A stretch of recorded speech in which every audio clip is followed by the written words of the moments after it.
அனைவருக்குமே வணக்கம். சற்று முன் கிடைத்திருக்கக்கூடிய ஒரு மிக மிக முக்கியமான செய்தி ஒன்று வெளியாகியுள்ளது.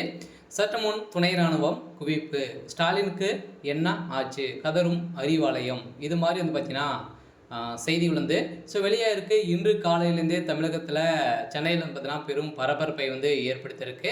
இந்த தான் முதல்வர் ஸ்டாலின் அவர்களுக்கு என்ன ஆச்சு அப்படின்ற மாதிரி ஒரு கேள்விகள் பார்த்தீங்கன்னா எழுந்திருக்கு. இந்த நிலையில் தான் அதிரடியாக மத்திய அரசு அதிரடியாக அவருக்கு பார்த்தீங்கன்னா ஒரு கடிதம் அனுப்பியிருக்காங்க. இந்த கடிதத்தின் அடிப்படையில் திமுகவுடைய சாலமரமாக இருக்கக்கூடிய முதல்வர் ஸ்டாலின் அவர்கள் செய்யக்கூடிய விதமாக தான் இப்போ அதிரடியாக அந்த கடிதத்தில் ஒரு மிகப்பெரிய சம்பவம் நடந்திருக்கு. சொல்ல பார்த்தீங்கன்னா இந்த கடிதத்தின் அடிப்படையில் திமுகவுடைய சமச்சரை பார்த்தீங்கன்னா கலைக்கப்படும் அப்படின்ற மாதிரி இப்போ தகவல் வெளியாக சொல்ல பார்த்தீங்கன்னா திமுகவுடைய அலுவலகத்துக்கு பெரும் அதிர்ச்சி அளிக்கக்கூடிய ஒரு விதமாக தான் இருந்திருக்கு. இருந்தாலுமே ஏற்கனவே திமுகவுக்கும் ஆளுநர் ஆர்.என். ரவி அவர்களுக்கும் ஜனாதிபதிக்கும் இடையே பார்த்தீங்கன்னா நிறைய வாக்குவாதங்கள், நிறைய பிரச்சனைகள் போயிட்டு இருந்து திமுகவுடைய தலைமையகம் நடத்தக்கூடிய தகுதி முதல்வர் ஸ்டாலின் அவர்களுக்கு இல்லை அப்படின்ற மாதிரி நிறைய சர்ச்சைக்குரிய பேச்சு பார்த்தீங்கன்னா இருந்திருந்தது. இருந்தாலுமே திமுக சேர்ந்த அமைச்சர்களும் திமுக சேர்ந்த உறுப்பினர்கள் செய்யக்கூடிய கொலை கொள்ளை கற்பழிப்பு இது மாதிரி பார்த்தீங்கன்னா அனைவருமே பார்த்தீங்கன்னா சிக்கியிருக்கக்கூடிய நிலையில் தான் திமுகவுடைய முக்கிய புள்ளிகளாக சிக்கியிருக்கக்கூடிய நிலையில் இப்போ அதிரடியாக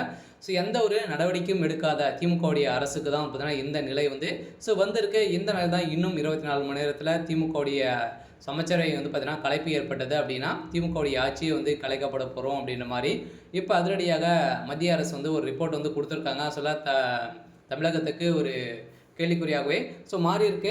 இதை பற்றி இந்த வீடியோவில் நம்ம முழுமையாக பார்க்கலாம். அதுக்கு முன்னாடி நம்ம சேனலுக்கு இப்போ தான் நீங்கள் முதல் முறையாக வந்திருக்கீங்க அப்படின்னா மறக்காமல் நம்மளுடைய சேனலை சப்ஸ்கிரைப் பண்ணி சப்போர்ட் பண்ணுங்கள்.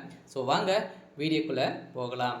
இதை பார்த்தீங்கன்னா சென்னையில் ஏற்கனவே திமுகவுடைய தலைமையகத்துக்கு ஒரு மிகப்பெரிய ஒரு ஆபத்தாகவே இருக்கு இல்லையா.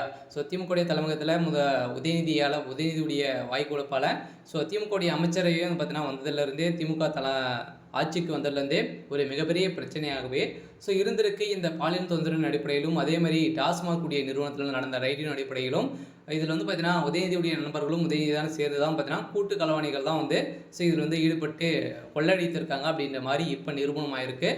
இந்த நிலையை தான் அதிரடியாக முதல்வர் ஸ்டாலின் அவர்களுக்கு மத்திய அரசு கொடுத்திருக்கக்கூடிய ரிப்போர்ட்டின் அடிப்படையில் இப்போ அதிரடியாக திமுகவுடைய ஆட்சிக்கு கொலை வைத்திருக்காங்க. தமிழகத்தில் ஆளுநர் ஆட்சி நடக்க போகுது அப்படின்ற மாதிரி இப்போ தகவல் வெளியாகி வருது. இருந்தாலும் என்ன நடக்க போகுது அப்படின்றத வெயிட் பண்ணி பார்க்கலாம். இருந்தாலும் திமுகவுடைய கதை ஒட்டுமொத்தமாக முடிய போகுது. சரி, ஓகே.